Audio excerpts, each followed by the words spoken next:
This message is for the guy that just feels like he can't get his stuff together. The guy that is struggling, that just ends aren't meeting. And I know right now with the economy, with the inflation going on, that money just is way tighter. And really the story I'm gonna share, and I'll share some numbers with it, you're gonna be surprised at like how much my rent was in comparison to what it is today. But I really wanna share the numbers and what I did to encourage you and help you see that there is a way to get on the other side. And when you are in these kind of moments, you feel like there's nothing you can do. You're alone, you're broke. You want to do stuff, but you can't. And here's the thing, you're gonna have to suffer for a little. You can't not suffer in order to get somewhere else in life. Progression takes suffering. Think about lifting weight for a second. In order for your muscles to get bigger, they have to be broken down. They have to be torn just a little bit. Not like my bicep here that I partially tore it and now it's still not the same. I can't lift near as much as I used to. But they have to be torn just enough and broken down so they can build up, be stronger. And that's the season that you're in right now. You're in a season where you've got the decision to make. You can either barely make it by and continue to barely make it by, but trying to live at your means or above your means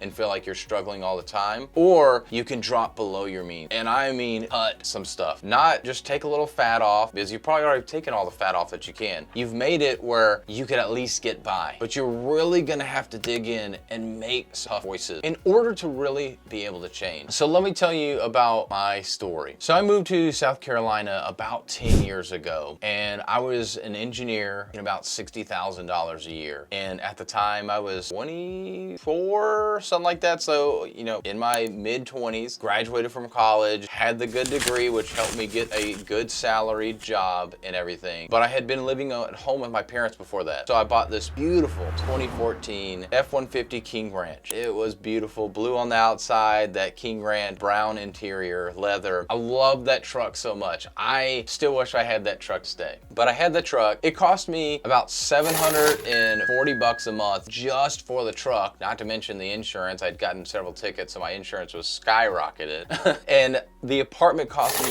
$850 a month, which in today's day, it's like, oh my gosh, I would kill for an $850 a month apartment. Well, this was 2015. This was 2015. So this was like 10 years ago, 11 years ago. That's not the same thing. So unfortunately, the apartments are way more expensive, which is why you're in the situation you're in as well. But maybe you're like me, you had a truck that just was too much truck for you, or too much vehicle for you. And so I ended up making several decisions. So I moved from Houston, Texas to Greenville, South Carolina for this job. That's where I started. I had no family. I felt alone because I was alone, literally. I mean, I did find a church home and everything, but it still felt like I was alone.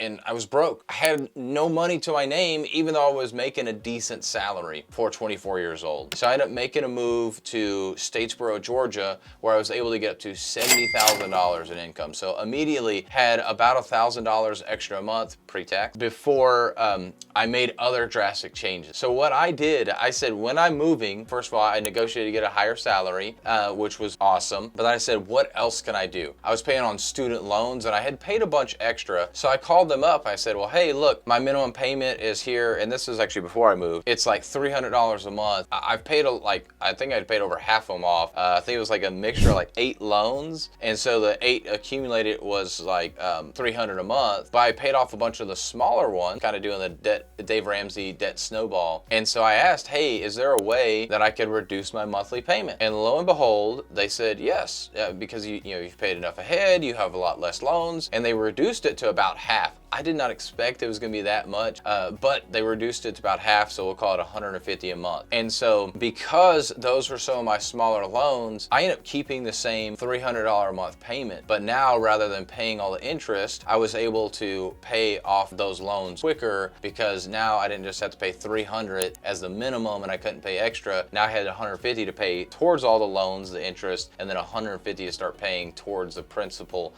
on each of those loans, which really helped me knock that down. So it didn't actually save me money in the moment, but it was able to help me save money in the long term because of that interest. The second thing that I did when I moved to Statesboro, I'm post-college. I moved to a college town. You know, started making extra $10,000 a month. But then I moved in with 2 seniors in college, 2 senior roommates. So I went from being in an apartment by myself, graduated from college, to now I live with 2 seniors in college. Talk about a complete difference. But I went from $850 a month, and then with utilities, it was about $1,000 a month for all of that combined, down to an apartment that was like $450 a month, and I think it included all the utilities, maybe like water or something. So let's call it $500 a month. So I literally reduced my rent, my housing, by $500 a month because I decided to go live with some college roommates and had that opportunity there. So that might be something that you could do. The second thing I did, remember I said I had that beautiful truck. Now it's been over 10 years, but I went and sold that thing. I went to the dealership and looked at a 2012 Ford Fusion Hybrid. So I go from a 2014 F-150 King Ranch that I bought brand new down to a 2012 Ford Fusion Hybrid. And it was hilarious because the guy at the dealership, he's just having a conversation with me. I'm checking the car out, and we went on a test drive. He's like, okay, so you're gonna finance this, you're gonna pay cash, you got a trade-in. Tell me about what you got. And I told him, well, I've got a trade-in. He said, okay, cool. So what are you trading in? I tell him about the truck. He's like, oh, okay. Like he was completely confused. But my goal was to put myself in a better financial situation. And so I sold the truck. I was upside down on it by a couple thousand, so I had to pay a little extra into that. But then because of selling off that truck and reducing my payments so far on things, I was able to get that car paid off within a couple months because I only owed like $6,000 on it. And so now I no longer had a car payment because that car payment was like $400 a month instead of $720 a month. Of course, insurance was cheaper. And so I stayed there in Statesboro for about a year. Fast forward to I got a job back in Greenville, South Carolina, because I wasn't done with Greenville at the moment. And so I'll kind of combine these two. So I ended up living in an apartment that was $900 a month, and then I bought a house later that was like $1,200 a month, something like that. So again, prices are completely different, but the apartment was 2-bedroom, 2-bath, and I had like a 3-bedroom, 2-bath, 2.5 bath house. And so at each one of those, rather than just living by myself, I actually got a roommate for both of those. And so I was able to reduce my housing by over half on the apartment because I charged them half plus all the utilities, but I just said all utilities included. So I was charging them basically $650 a month, and I was only paying like maybe $150 for utility,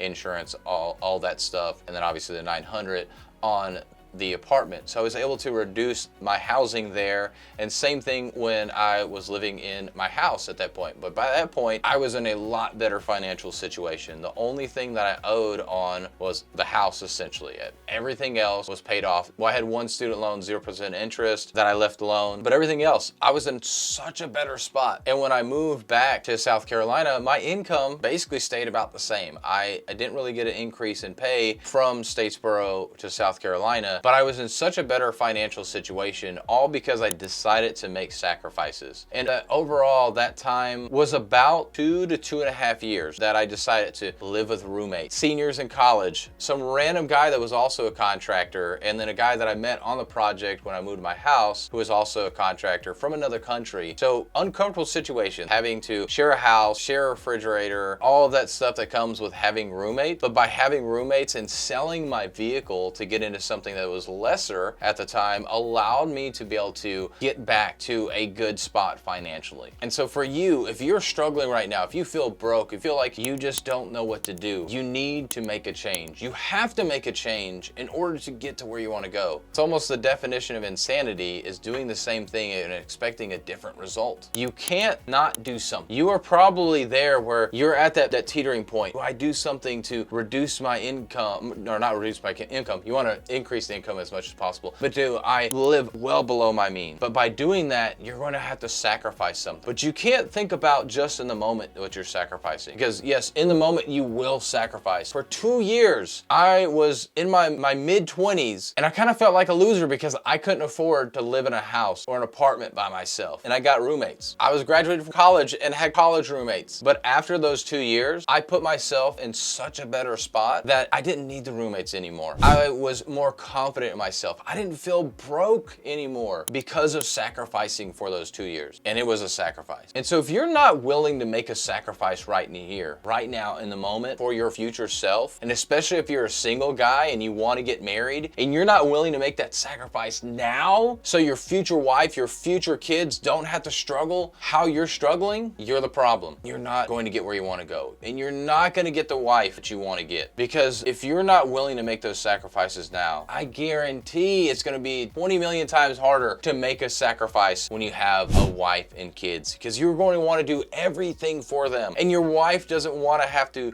suffer and struggle. So do it while you're single. But even if you are married, find ways to make the sacrifice that not the whole family has to deal with, but find ways to sacrifice. And that may be going in to get a second job. And luckily I didn't have to get a second job, but that was something I did contemplate. Getting a job somewhere else on nights or weekends, some extra money. And so maybe you have to do that in order to secure a better future. But think about where you're at right now. It sucks right now, but what's a little more sucking gonna be? What's a little bit more hardship gonna be if you sacrifice now versus if you just stay with where you're at, the status quo, and life sucks, but it could be worse if I had to do a little bit more, or cut a little bit more out of my budget, out of the things that I do. But if you decide to stay here the whole time and never live below your means some way, you're gonna be at the same spot living at your means for a decade or your whole life. But if you just take a couple of years, live below those means, you're going to be able to have a completely different life because just a couple of years. But don't allow yourself to stay comfortable here in the moment, or kind of comfortable. I know you're feeling alone, you're feeling broke, but don't allow yourself to just not want to take an additional step into the suck in order to not have to feel that today. Because if you don't make the sacrifice today, you're making it for your future. So decide, do you want to make the sacrifice today, or do you want to sacrifice